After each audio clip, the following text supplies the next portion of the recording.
Entertainment every weekend. Welcome to the DL debate. We are getting up our Zoom links and getting ready to go here.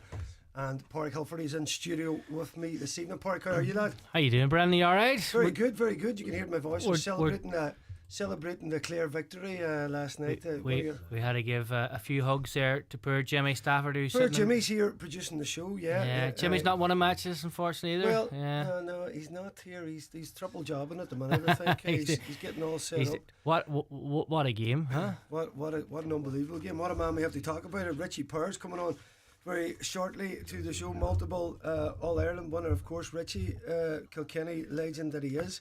We're then going to round up all the league action from the weekend here in Donegal in the company of Donegal News Dara Boner. Of course, Park was in the round of games as well. That's all coming up in the second part of the show. But first, I'm going to be talking to Richie Power. Richie, can you hear me? Yeah. Can you hear me, Brendan? I can. Coming through there. Great. Richie, how are you, lad? Great to see you, sir, again. Good, Brendan. Yeah, not a bother. Friend of the show, Richie. The excitement of yesterday. Yeah. Listen, Richie, you've been in so many of those positions, so many of those finals and epic finals. Where does that one rank? Which I just keep saying, wow, during the game. It had absolutely everything. Yeah, like it was. Look, I think people, I suppose, after our game at Tipperary in the first game in 2014. Would have kind of said that was one of the best finals, but I think yesterday's game definitely surpassed that. And look, I think the big disappointment or the big pity was that it didn't go to a replay, Brendan, because like everyone would have loved to have seen a repeat of that in 2 weeks' time in back in Croke Park. And you know, to be fair to the players, they gave absolutely everything for 95 minutes. And you know, for amateur sports people to do what they did and to give what they gave over that course of time was just phenomenal. And Richie, listen, I'd love to get your views on this, the way we've set up the calendar, and you're on about replays. I mean, if you look at Clare, I suppose that's a fifth All Ireland. The three Munster final defeats. The All Ireland semi-final defeats. This was a team that was a wee bit back to the walls this season, Richie, in terms of they needed a title. I mean, it was a massive game. They seemed to just play pure hurling out there. There was absolutely no fear from them. Yeah, like I suppose, look, Tony Kelly mentioned it in his speech, didn't he? You know, that the team has been a bit maligned for the last 3 to 4 seasons, but you know, they won the league this year, Brendan, and probably, you know, I won't say at their ease, but you know, I suppose probably in third or fourth year really. And obviously when they were beaten in the Munster final, I suppose there was a lot of questions asked, and you know, they got through to the semi-final against Kilkenny this year again, and I suppose after losing to Limerick 3 times, they didn't want to kind of go down the same route with Kilkenny, but you know, I look back to that semi-final and, you know, when you look at the Cork-Limerick semi-final, Cork hurled and they won that game. You look at the semi-final against Kilkenny, Clare were probably very, very lucky in regards to, you know, Kilkenny could have been maybe potentially out of sight at half-time, and then when they went 6 points up in the second half, they could have pushed on. So I think Clare came into this game in perfect position because I think everyone was talking about Cork after beating Limerick twice this year. And there was a huge hype down in Cork that they were going to end their 19-year wait. And I think, you know, Clare were really, I suppose, waiting in the long grass. But, you know, after 15 minutes, 20 minutes, you know, it looked like maybe Clare, I think Brian kind of said it after that, or no, it wasn't Brian, it was Anthony Daly on the Sunday game that, you know, maybe Clare forgot to get off the bus again. But I tell you, when they came with a roll, they really... You know, they really got it together. Yeah, and you know, the Kilkenny I think was huge in terms of, you know, going into this game with that confidence. Early on the match when it won 7-4, we were actually coming back from a friendly, and I was tearing in to get on the game. And Park Lodge was saying Cork are in danger of running away with it. And even in my limited knowledge, Richie, of hurling, I was thinking to myself, there's never a hurling match where anybody is going to, you know, you're on about the 6 points up in the semi-final.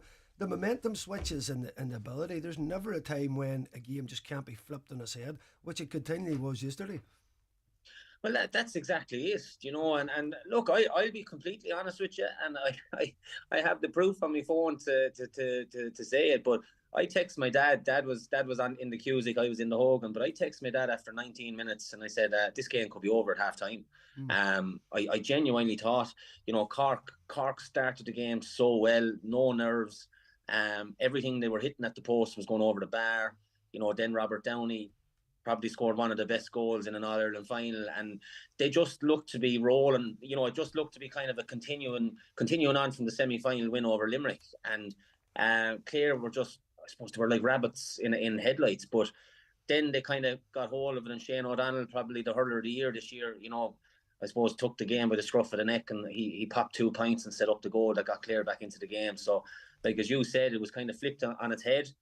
And when the two teams went in level at half time, I think the biggest difference between the sides then, I think, was maybe 2 points. I think swaying either side, for the remaining 55 minutes, which was phenomenal viewing, really, from a neutral point of view. Yeah, you mentioned Shane O'Donnell there. It's 11 years ago with that hat trick in the final, Clare beating Cork. How long is this man going? What age was he then? He was 19. He was 19 in 2013, Brendan. So he's like, Shane O'Donnell is still a relatively young man, 30 years of age, but huge amount of experience. Yeah. And in fairness to the chap, he said it in the build up to this, like if they did win this one, he could enjoy it an awful lot more, because like I remember the euphoria and the I suppose I don't know how you'd explain it, but when they won in 2013, Shane O'Donnell scored 3-3 in the final, and it was just a crazy few months around Shane O'Donnell, and I would have heard stories that he was in college down in Cork at the time, and the chap couldn't even go on a night out with his friends, that he was just swarmed everywhere he went, in college and even down in Clare. So, it was the real euphoria of winning your first and being so young, but he really showed his experience and leadership qualities, yesterday and all this year. When Clare were in trouble this year, Shane O'Donnell was the man they turned to, and he continued to perform every single day. And you put the likes of Tony Kelly beside this man then with the display he had yesterday. They had two savage hurlers leading the line. Yeah. And Richie, just looking at ratings, when you look through at the Clare team, particularly Hogan at the back, and Ryan Conlon, up to Kelly there, as we've been mentioning, and the likes of Aidan McCarthy and Shane O'Donnell. I'm just looking at the Cork ratings. It comes down to extra time and a point, and it looks as if the ratings is so much higher on the Clare side, but yet it comes down to a 1 point game. Is it a thing where obviously the victors write the script in terms of who operated well on the pitch, because it was so close? Absolutely, Brendan. And like, look, when you look at it, the victors will always get the plaudits, and they'll always get the 8 and the 9s out of 10s, and maybe 1 or 2 might get 10 out of 10, and very rarely happens. And then the team that are beaten, will be probably in the 6s and 7s, but it doesn't tell the real story. Like Cork have been phenomenal this year, and again yesterday, like you look at Seamus Harnedy yesterday, he was absolutely outstanding. Tim O'Mahony, the two Downies were brilliant.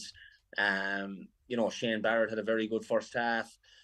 Like it's, if anything, probably Cork's big players that were having fantastic seasons coming into the final didn't perform yesterday, and that's probably the one thing they'll look back on over the winter months was, Dara Fitzgibbon was probably in line for hurler of the year. If Cork had a won yesterday, probably his poorest performance of the year. Decky Dalton taken off after 40-50 minutes, was excellent against Limerick, even though his job was to keep Kyle Hayes out of the game. And Alan Connolly taken off, who was having a phenomenal season. Patrick Horgan, probably quietish from play, but absolutely brilliant from the freeze. So, like, I think Cork didn't perform to the level that they performed against Limerick in the final, and I think that when they do look back on it over the winter, they'll realising how close they got without actually performing to their full potential, has to give them a great deal of, I suppose, hope and I suppose ambition going forward, that they're an unbelievably young team. Like Seamus Harnedy 34, Patrick Horgan 35 or 36, sorry. I think they're all under 30, apart from those two guys. So they're a very, very, very young team, and they're going to be around for a while. Yeah, and do you think in many ways, I suppose, that Limerick going out of the picture no more than the football as well? It's going to be it's a different season. It's good for the other teams in and around it. They say, listen, the machine has been broken at last. Or where do you see that going? Look, it is absolutely. It's fantastic for sport, and like I don't think I've ever seen an atmosphere at a game like I saw and experienced yesterday, Brendan. And that's down to the Cork supporters and the Clare supporters. But look, people might say that it's the changing of the guard. I'm not so sure it is. I've no doubt that this Limerick team are going to be back probably stronger and hungrier than ever next year. And I suppose that's the big challenge for Limerick, like that. Yeah, they were going for 5 in a row this year. They were beaten in a semi-final, but I suppose if they want to be, they will go down as one of the best teams of all time. But if they want to go down as one of the greatest, when you have a setback like that, the big challenge is to come back and climb the mountain again. So I think that's going to be the big challenge for Limerick. But look, it definitely gives hope to the Kilkennys. It gives hope to, Tipperary, the Waterfords that, will hopefully come back stronger next year to see Clare, winning an All-Ireland this year. Because who would have thought? And now I would have put Clare probably in the top 3 going into this year's championship. Cork would have been probably number 4. I obviously would have given Kilkenny and Limerick then as probably my top 4 teams to contest semi-finals, and which they did. But I suppose we didn't. The 2 semi-final results. When you look back on all the 4 semi-finals, football and hurling, the 4 favourites were probably beaten in all the semi-finals. Yes, interesting. And a word on Johnny Murphy. He got a belt himself for his troubles, and he. There seems to be this element, Richie, and I actually love this, of refs wanting to let it play in the hurling. Do you think it sometimes goes a bit the other way in terms of it's all in? Just keep it's like a practice game. You'd see it. I remember. Listen, Brendan, I thought Johnny Murphy done an absolutely fantastic job yesterday. Yes. He added to the occasion. He let it flow. And listen, there was some decisions he got wrong, but he got wrong for both sides. Now, obviously, everyone is focusing in on the last play and Conor Lean pulling Robbie O'Flynn's jersey. And yes, if it was seen by the referee and the official, he would have blown the whistle and given him the free, but he didn't see it. There were so many bodies in his eye line at that moment in time. It was the last play of the game. Every Clare player was back between the referee and the goal. So, you have to excuse him. And, you have to remember, Johnny Murphy was running for 95 minutes as well as the players. Now, okay, he wasn't taking the hits and he wasn't, probably going at the pace that the players were. But it's still a huge ask of, and again, he's an amateur sports person. But from my point of view, I thought he'd done a fantastic job. It flowed for the 95 minutes. There was no stop start for freeze for this and for that. Yeah. And I give him great credit for that. Now, look, I know some decisions were wrong, but look, that happens in every game. And in fairness to Cork, there's been no complaining. There's been no sour grapes about it. Donal Kavanagh was very, very humble on the Sunday game after the game that they didn't want to focus in on that last play. It was literally, you had to just admire and congratulate both teams and all the players involved, because, as I said, for an amateur sport, I don't think they should have been asked to play extra time yesterday, Brendan. I think the GAA have got it wrong. What a spectacle we'd have in 2 weeks' time if it went to a replay. You'd have another full house in Croke Park, and it'd be an unbelievable advertisement for hurling. But look, that's the decision the GAA made, but I think they got it wrong, and I thought it was very unfair on those players because so many players had to go off due to cramp, and they missed the opportunity to get their team over the line. Yeah, and I suppose, Richie, when you're evaluating it, for years there was replays. Remember, there was a time you were probably playing, was it 3 years in a row, there was draws, things were so tight, and that thing of extra time, I suppose you had to take that in, because if there was a replay, you wouldn't have the same type of drama, which made it even, I suppose, such a more of a spectacle in terms of the drama. But Richie, when players are putting so much into that and playing at such a level, 20 minutes is a huge asking time. And Richie, I heard stories now, you were at the game, of people were leaving after the match. They thought it was over. Did you see that, Richard? Oh, absolutely, yeah. I didn't even know myself, Brendan, to be honest with you. We the referee blew up the whistle, and I had to turn around and ask, was there extra time? People didn't know. Everybody be asking you. You're supposed to. But there was an announcement, there was an announcement then that all trains were being delayed by a half an hour due to extra time. So no one really knew. I'm sure the players and the management and the teams involved knew that if it was a draw, it would have been extra time. But certainly, a lot of people in the stadium certainly didn't know that there was going to be extra time. And even when I went out, I went out to the bathroom at a full time, and even the shops and everything were closed. They were closed down, because obviously they felt the game was going to be over and the stadium was going to be evacuated. So, I just think, what an opportunity for the GAA. And again, I suppose we all talk about the financial implications. It would have been a huge revenue for the GAA, Sure, because 82,000, you're looking at 8 million in ticket sales alone, Brendan, and then what else did they bring? So like, I just think, for amateur players, like, I know back in our time, I definitely don't think if extra time was played in our games that our fitness levels were probably as high as the players were today, and physically you just wouldn't be able. And I met a man today, and he said the same thing. He said extra time turned into, it was a battle of stamina, not a battle of hurling, because players were just trying to get to the ball. They were trying to just have scrappy play. And still there were some fantastic scores. Don't get me wrong, but if you had seen the players, trying to get to balls, they were literally just out on their feet. And I just, I would have loved to have seen another 70, 75 minutes of that in 2 weeks' time. And it's just a pity because, hurling needed it. We got 2 great semi-finals and we got a great final out of the year. You look back over the provincial championships, we got a couple of, the Limerick Cork game, sat an unbelievable game, but from a hurling point of view, I just don't think we're promoting it in the right way. And a replay of yesterday's game would have been a brilliant way of promoting it. Yeah, certainly. Richie, just that last play on it, but obviously in normal time, it was Aaron Shannon, I think, the pullback that was seen that led the equaliser. And again, that man is Patrick Horgan. I mean, you say 13 points, so difficult to be on the losing side. But the final play there, I hate the game comes down to somebody missing. Did you think, Richie, that the pull was the reason he missed? Because I wasn't sure about that. Now, when you see a jersey and you know yourself when you're pulled, sometimes it doesn't really do anything to you. It looks like it is, maybe from a TV. But do you think it was just the player just cooked it a wee bit? Look, it's hard to know, Brendan. Yeah. Only Robbie O'Flynn can probably answer that question. If anything, it may have put him a little bit off balance. But I suppose a player of his standard and in today's game, probably still should have been taking the opportunity. It was an unbelievable catch. Everyone knew it was the last play of the game. It came out of he jumped probably 4, 5, 6 foot in the air, caught the ball and came down. And I'd say only for Conor Lean did grab him. Maybe Robbie O'Flynn might have got away from him to make the shot, I suppose, a little bit easier. But the fact that he held on to him a little bit, he had to take it on. And, unfortunately for him, it drifted to the right-hand side of the post. So, look, it's very, very hard to tell. I see an interview today Conor Lean gave that he said if he was back again, he'd do exactly the same thing again. So, he certainly doesn't regret what he done. But look, it's unfortunate.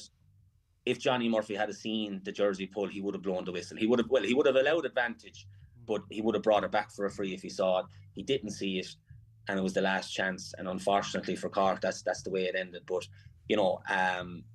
I don't think it had a huge bearing on the strike, to be honest about it. It was a little grab. I don't think there was much force in it. But again, as I said, only Robbie O'Flynn will know. Yeah, but Richard, I totally agree, because there was so much bravery shown by all the players. I think anybody that come on and contributed to that game, no matter what you did physically and what you put into it in terms of skills or tackling or closing down and work rate, it was such an effort that everybody just has to be commended. And I think you're right. So I just felt from, I think we're both forwards in our time.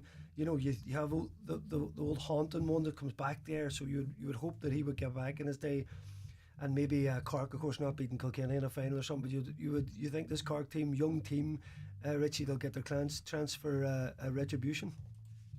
Oh, absolutely. I think there's a huge chance there for redemption, Brendan. And to be honest about it, I probably would have I would have picked Cork. I suppose looking at their performance in Páirc Uí Chaoimh against Limerick, knowing that they were probably very confident of beating Tipperary and qualifying. I did say that. I said before the semi-finals, I said the only team that'll beat Limerick this year is Cork. I genuinely believe that. I didn't think there's a mental block, I think, with Clare when it comes to Limerick, and personally I don't think Kilkenny would have been strong enough or good enough to beat them in an All-Ireland final. So I did say Cork were the only team that could beat Limerick, and whoever was going to beat Limerick was going to have a huge say, obviously.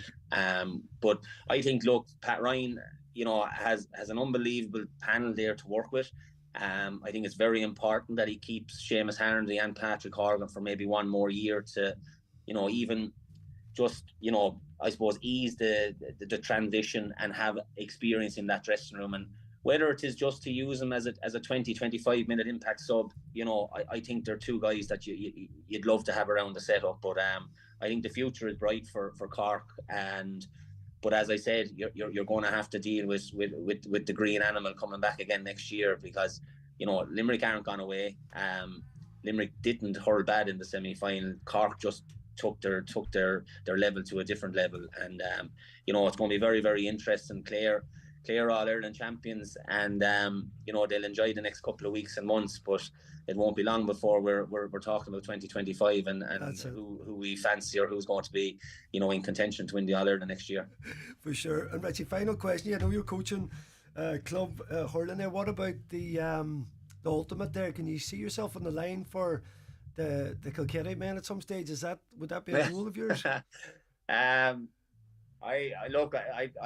don't think so, Brendan. No, I don't think so. I'm enjoying the club scene at the moment down in Wexford, and I'm still very, I suppose, inexperienced in that regard. So I'll do my apprenticeship anyway and see what comes my way down the line. But Kilkenny's in safe hands at the moment with Derek and the lads, and hopefully, you'd love to see Henry get back involved in Kilkenny at some level as well in the next year or two, and hopefully, I suppose, progress to taking on the senior job at some stage. So, it's, as I said, it's in safe hands, but definitely in Kilkenny we're looking at a rebuild, a building job for the next 3 to 5 years, and I think that's what needs to be done, and that's what we need to focus on in Kilkenny. And next year we'll be 10 years without an All-Ireland next year if we don't win it. So I think we need to put a plan in place and have an aim in mind, and we'll see what happens down the line. Yeah.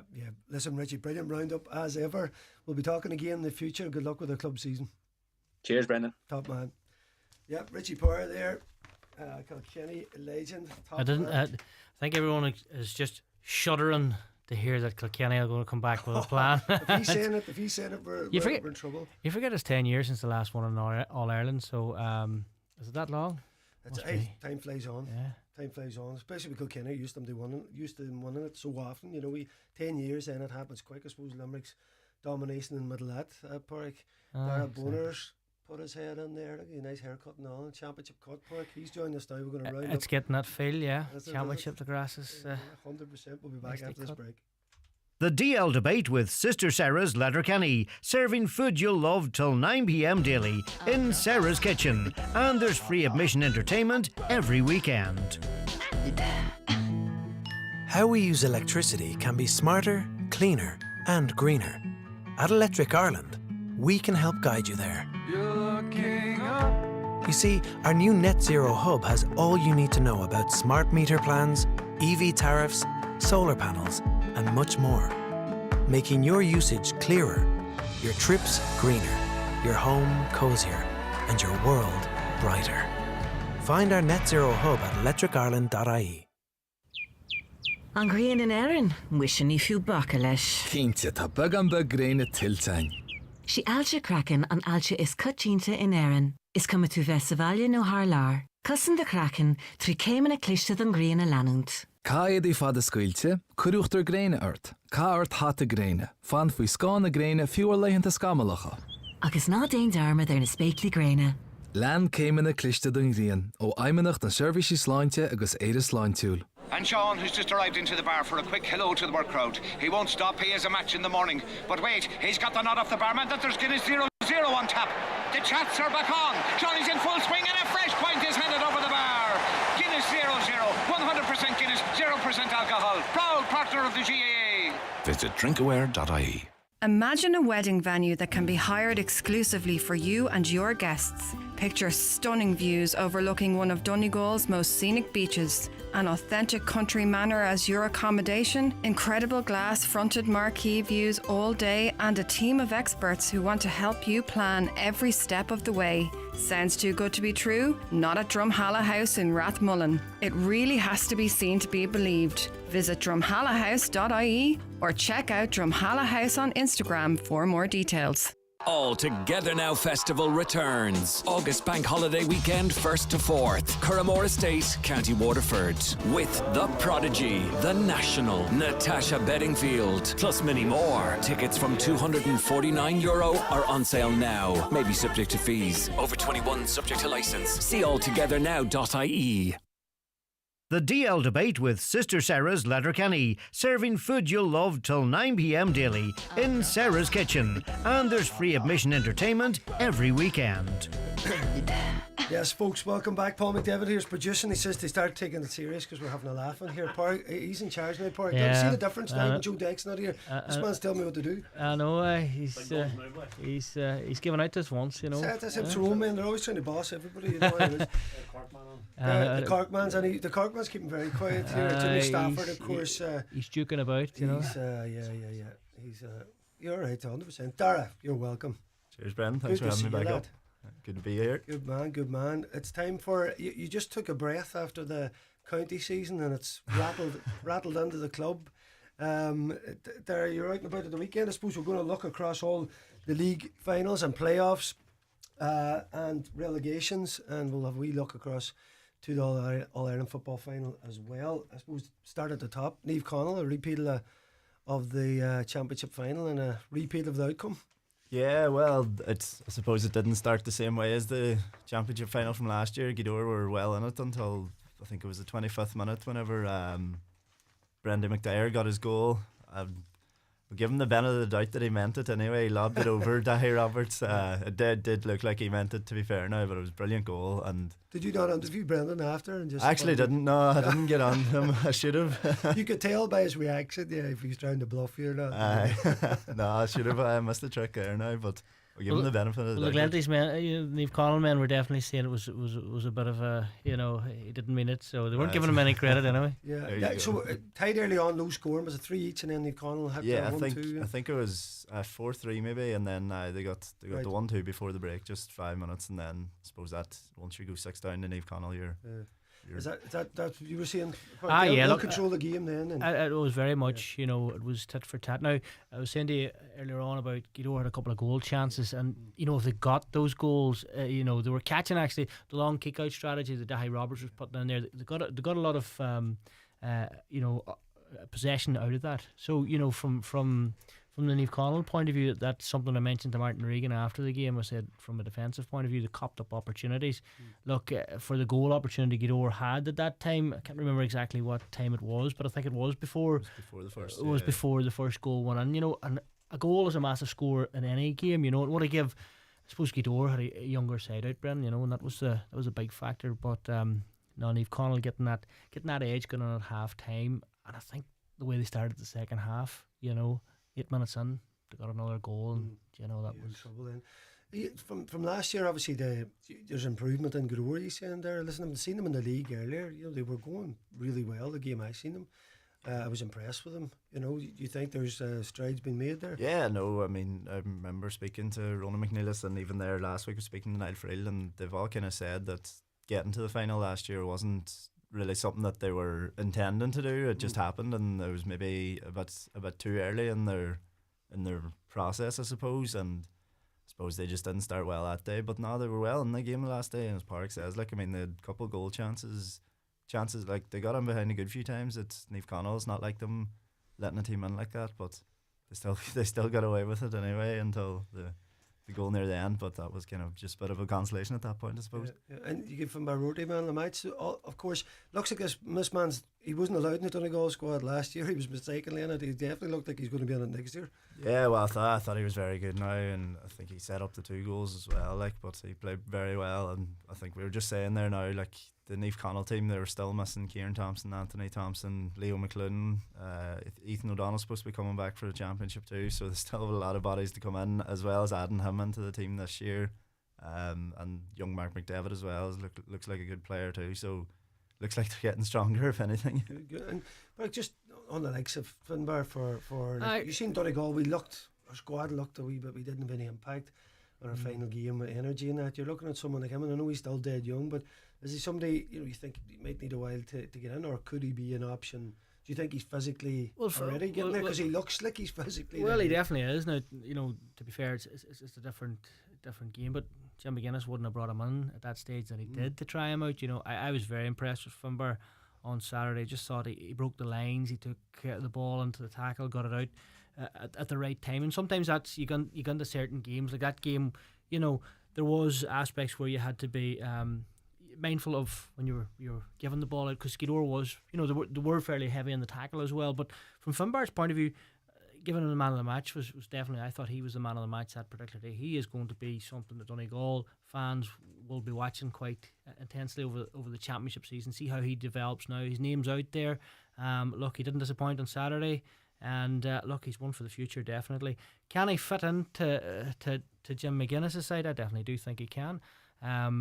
Absolutely. He's actually John Gildea, we were doing the Donegal live stream, and we were just having a conversation about Finbar, actually, the development of him over the last while as well. And he's one of those types of players that he can go forward as well as defend, and during Saturday's game, just some of the tackles he was putting in was he was definitely really, really good at the defensive side as well as going forward. So he's going to be someone Jim's going to have deep thoughts, I would say, about Brennan. Yeah, and how do we? I'm looking at the league there. A lot of games seem to be almost fulfilling fixtures, if you like, at times, in terms of players missing and teams' attitude because of the way the season is now. It's all about championship, really. So was this a good final game? We're a couple of weeks out from championship for these two teams.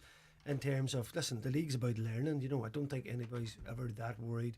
I think it's nice if you won the championship to have won the league, because it's like a double. But I think if you won the league on its own, it probably doesn't mean an awful lot. But still, I suppose for Gidor, learnings from the game, and for Niamh Connell, just that confidence of coming through and winning another title.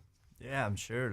Both teams would have taken a lot from that game, definitely. It gives Ronan McNeilis and Gidor a chance to see where they are at compared to Glenties again, and they put it well up to Glenties. Niamh Connell, they knew what they wanted to do out of that game, and that was to win it. And then I suppose there's some games towards maybe the end of the league where you did have, I think I was at Gidor's last game against Kilcar, and Kilcar were out of the picture, so they didn't have, they didn't field the reserve team that day, and they had the bare bones with them going down to Maharagallen. So sometimes at that point of the season, maybe it's just dwindling out. But there was plenty to play for at the bottom as well, coming into that last game too. That's right. You want to. I suppose that's a big thing there. Probably staying in the division is as important as anything in terms of if you want to progress. Of course, we'll look at the Division 1 playoff tournament. Niamh Breed Park. We have to mention your men. They came out swinging 215 to 111. Good victory. Yeah, against Iroo. Yeah, it was great victory. Great victory I need these glasses on. There was a lot of games over the weekend. Mixed up here. A lot of games at the weekend, but no, good for the lads, for the work and the ethics that they're putting in over the last, not just the last couple of months. These lads have really worked hard in the league, and didn't really look like a couple of games back, maybe 4 or 5 games back, that they were going to get up. But look, they got a little bit of the rub of the green. And suppose against Iroo, coming into this, it was a dangerous game for them, because obviously Iroo lost their Banisher. Maurice McLaughlin was replaced by Conor Cunningham, and look, as I say, that was that happened in Ballyshannon. But suppose Iroo finished third last year. The year before, they were up around the top as well. So it was a dangerous game. But from a tournament point of view, we're very satisfied with the performance. Very satisfied with getting back to Division 1. It's huge for the club, and as I say, we're really looking forward to getting up next year. Yeah, what did you make of that game, Dara? Yeah, I was impressed by Termon. I've seen them a couple of times during the league as well, in games against good sides like the Killybegs, Ardra, 2 senior teams. They put them to the sword both games as well. And then coming in this game, obviously, as Park said, about a bit of turmoil, I suppose, maybe at Arua, but they still had to come up and do their job, and they did it brilliantly. And just when that team does click together attacking, they're brilliant to watch now. Yeah, this management change has happened there. I suppose it's one of them things. If it wasn't working out, you may change it and give somebody a bit of time to have a bit of a build in the championship. Yeah, it's probably just just bad timing with the fact that they had a relegation game. I mean, you can't put too much pressure on Maurice McLaughlin with that game. I mean, just coming in a couple of days before it, really. But I suppose they're just really going to need to rebuild for the championship now, because they have been pushing in that championship the last couple of years, trying to make a semi-final and haven't been able to get there. Yeah, and that doesn't have much. Area of their game is all built on real deep counter-attack.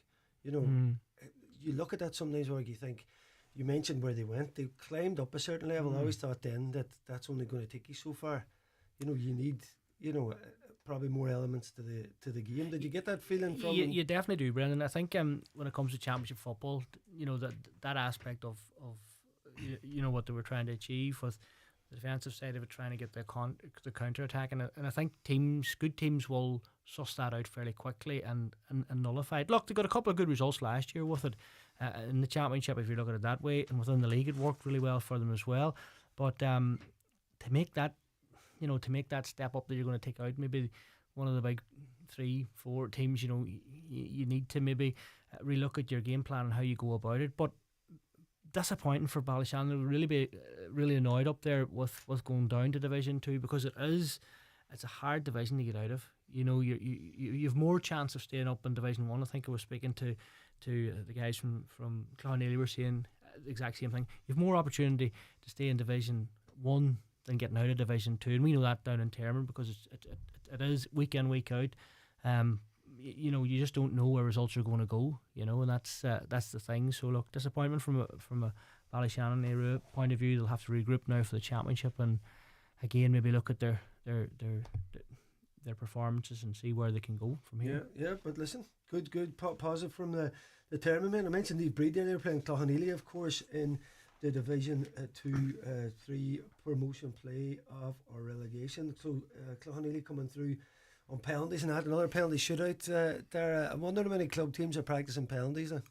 You'd have to wonder about it now, because it's getting more and more common anyway, and I suppose maybe they wouldn't have expected to be going to penalties, but they would have bit your hand off for penalties coming towards the end of that game in normal time and extra time. Clonneely, they fairly had to come back in it now, but yeah, it's just, I suppose the penalty shootouts are getting. They must be good penalties, 5-4. Yeah, just one missed. I think it was the first one of the game as well. It was missed, I believe. So there you go. Yeah, not a good night for somebody. You were handy enough for the penalties, were you, Frank?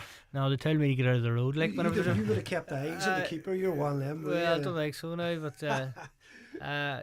Look, Clonneely came down last year from Division 1, and lost a lot of players, and it's not an easy way to, penalties as a lottery, Brandon, as we know. So as I say, is it something we want to see or replays? It's hard to know. I don't know. There's open opinions on penalties now, but if they sort out a game, look, it's not for me anyway, I don't think. But look, Clonneely not mind too much. Definitely. Division 2, this Four Masters juggernaut, is it going to catch fire now from underage? We're wondering. I mean, they've absolutely dominated underage, and obviously Abbey VS down there as well, winning titles. There's an unbelievable amount of talent. Balancing that into men's football can be difficult, and Division 2, 179-point victory over Buncrana. Where do you see this Four Masters team going this year, Darren? It's a hard one to say. I mean, they have obviously been dominating, and they're only kind of just getting that step up now. It's maybe a couple of years out yet before they can actually properly kick on. But I mean, obviously their reserve team even got to the final there, the Division 2B, and I think that team's full of young teenagers as well, the ones that haven't yet pushed on as well, just out of minors. And then if you look through that team that won there the other day, they're full of them as well. It's one that I suppose might take a couple more years for Kevin Sinclair and the team down there. But is it important that he stays in charge, do you think, and that you have I think when you're bringing through players, that what you need is continuity. Yeah. Because it can be difficult for young lads who are particularly used to winning all the time, coming in the environment then where they're not the best team there, and then how they still mature and get better in that. I think continuity, particularly from the management, is key there, right? Yeah, definitely, and I think their minor team currently have been managed by the two there for I don't know, 3 or 4 years as well. Like, it's obviously been working for them too, and I think that's what most clubs are trying to do these days now. And you see it even coming up the higher levels. Like, the minor managers could be going on to be in the 21s and then up to the first team, and it does seem to be working for them anyway. And I suppose they just need to keep going as best they can at the minute with it.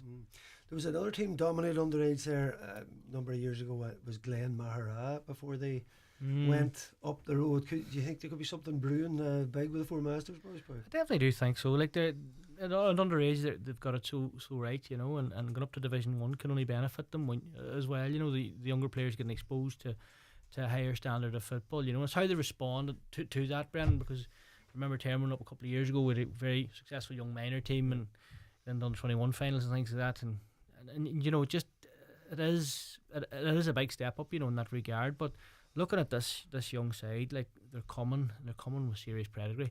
And you seen what Gidor did with their under 21s when they won Ulster a couple of years ago. They went on to become Ulster. You know, so bringing youth, and then, you know, I just chatting to a couple of the guys up there. Odie McBride, who's originally from down our way, is up there. His son's playing, of course, for them as well. And it's just, there's a great vibe within the Donegal town. You know, there's just so much, and just looking at when the last won a senior title was back in 2010, you know, so to think it took them that length of time to get back up, you know, it's going to be so much of what they're looking to achieve now that they've done it underage. Why not? But it's just making that step up, as we know, can take a couple of years, you know. But great signs from Four Masters. Really excited to see a couple of these players develop, and look, I'm sure everyone in the county is as well. Yeah, is there a template there? The other clubs need to look at Four Masters, do you think, there, and say, right, how come someone can turn such success, you know, year on year, you know, from that kind of dominance in terms of their template for coaching and that? Is it something? If I was a club which was a bit outside of the championship, say, running now, I'd be going finding out what happened in Four Masters. What did you do? You know, it's been a brilliant effort from the club to get them back. You know, not just obviously their underage success is they've won standalone competition. That's brilliant, but obviously you're always looking into the future. Your senior team represents the club. You know, that's the truth of the matter. So that's the team that you want to be at the best. Yeah, it's a hard one because, like, obviously there's just genuine raw talent there as well, no doubt. But, like, the fact that they're doing it year on year at the minute at the underage levels, you just wonder, can anyone get on a wee look at the outside? Maybe they're going to have to build a wall themselves out there. But build the wall, yeah. that's they'll go up looking for information and they'll not be let on. There'll be security there. Well, success leaves clues. You look at Glenties, you know, they're unneeded with the under-21s a number of years ago, and you look at that team made the breakthrough.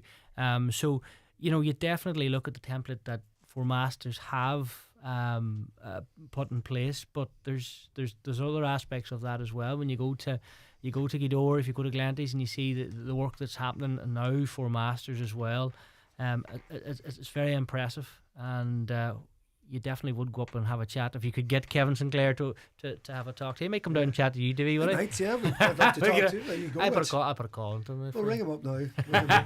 Yeah, interesting stuff. Fair play to Four Masters. Carndonagh, Division 3 title winners against Convoy, 10 points to 7 points. Carndonagh coming with something, do you think, good catchment area? You know, you always think that there should be good potential there, you know, in terms of that area for that size of a town. Yeah, it's just, I suppose it's one where they're also very focused on the hurling. They've that many dual stars in that team at the minute too. I think they won the hurling intermediate title there. I think that was their first intermediate, so they're obviously pushing at both codes, and it's kind of soccer's huge in, and then you've a lot of exactly up there. Yeah, soccer's obviously a massive one up there too, so it's probably just trying to keep them all to focus on one thing maybe if they can. But I suppose between, like, for the club itself, like, when you have hurling coming on so much too, it's kind of hard to push just the football on itself. But obviously they're going the right direction doing that the last day. Convoy had obviously went through the whole league unbeaten, and then it seemed like Carndonagh fairly turned them over easy enough the last day, and then you still have Conor O'Donnell to put into that equation too. That's so right. they'll be definitely pushing for that junior title this year. Yeah, and I was thinking about Connor. I was so sad we missed out on the Galway, because we're on about Finbar, and we're looking at next year. What can we do that bit extra? What can Jim have that bit extra to bring in? He would have been on. I think he probably would have started actually, but then that would have been someone who was able to come in. So what was that injury? Do you know what he had in the end there? I actually don't know what it was now. No, I didn't hear, because once he couldn't play and then the season was over. You were scratching your head wondering why he wasn't coming on, or I suppose it wasn't known why, but huge player to bring on at that crucial time, Brendan. And as I say, because he looked sharp in those games, every game he played, he was scoring, and he's very direct. See, that direct run is what we needed at the end. He's the man, can take the ball off the shoulder at pace and break tackles, and it's not too many players of that in their locker, and can kick scores from various different angles as well. So definitely a player Jim McGuinness will be looking forward to seeing in Division 2 next year. Obviously he's going to be playing his football there week in, week out. And Karen Dunn, I suppose, is a success story from Inishowen. Like, you look at Buncrana as well, pushing for Division 1 as well. So Inishowen teams are coming. Soccer is big down there, but I'm hearing that as you were indicating, like Karen Dunn, a dual club, it's great to see it. Great work. I felt proud of everybody in Karen Dunn. That's what we want to see. Once those teams push up, you always, like, I'm always speaking from a Donegal perspective. You always think, can we get a county player too often? And obviously Connor is there, but as that grows and they get better, people start to push into that bracket, and that's what we need in the county. You were out about other places at the weekend. What else did you pick up there? Yeah, I suppose it was just the first game on O'Donnell Park on Saturday. It was McCool's against Niamh Conall in the Division 1B final, and I suppose that was a game that was neck and neck for about 55 minutes. McCool's they had the legs in them, and they had the fitness and the subs to bring on, and they fairly pushed on to 298 points. Two brilliant goals in the end up, and they're fully deserving of the win now, to be fair. It's looking good there. Yeah, for McCool's. It's a good tight tussle now, honestly.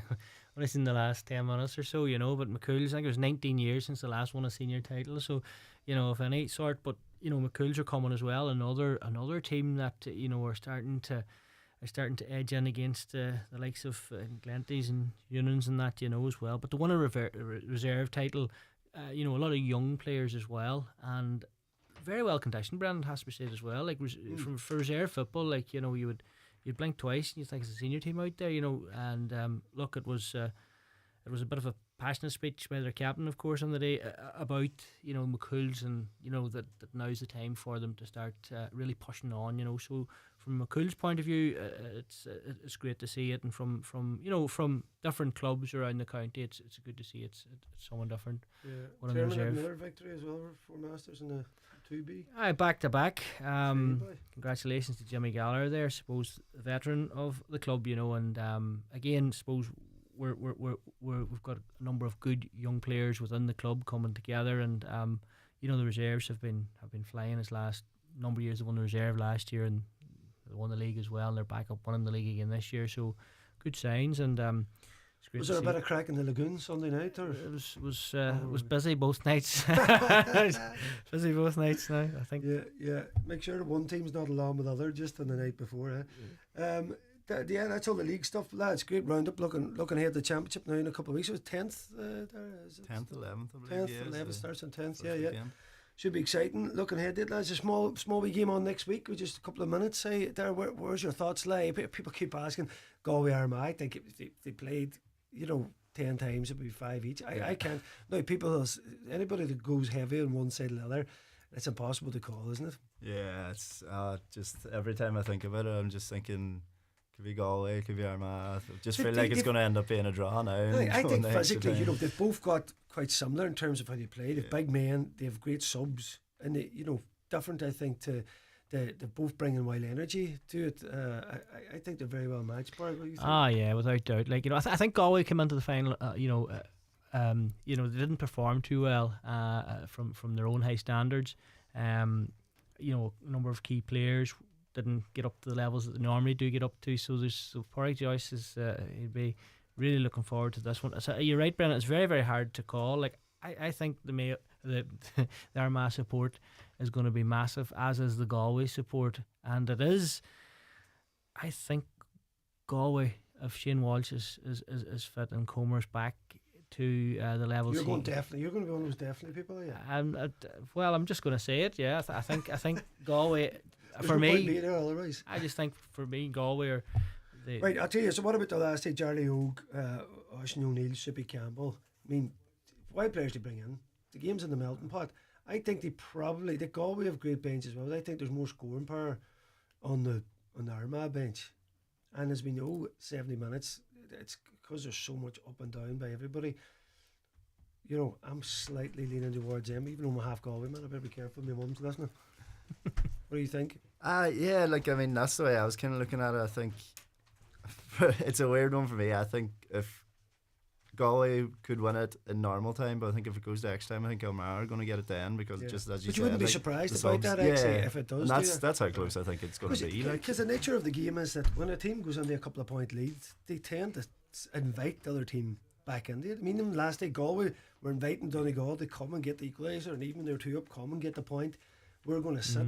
You know, it's then that you need those players. So if we had that injection that them guys brought, you might have been able to, you know, break the lines a bit better, or have a wee bit extra composure. But I suppose when you look at the performance of the two key men, you know, if they're fully fit again and where their fitness is at from a Galway point of view, that changes the dynamic of Galway completely, you know. But again, I suppose from a Donegal point of view, we snuffed them out, you know, in that performance by Brendan McCole and who was Owen Ban, who was picking up Shane Walsh as well. So look, ifs, buts and maybes, it's going to be a thriller. What a season McCole has. He might get an award yet himself before the season's out. Lads, we're down to the last couple of secs here. Tell me, you're going Galway, you're going draw, and I'll go Armagh.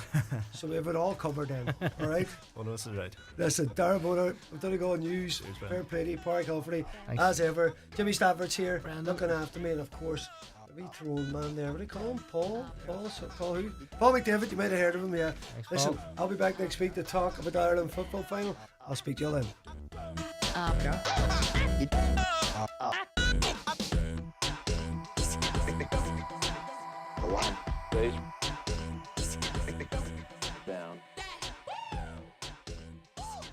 The DL Debate with Sister Sarah's Letterkenny, serving food you'll love till 9 p.m. daily in Sarah's Kitchen. And there's free admission entertainment every weekend. Live, on air, online and on the Highland Radio app. This is Highland Radio News.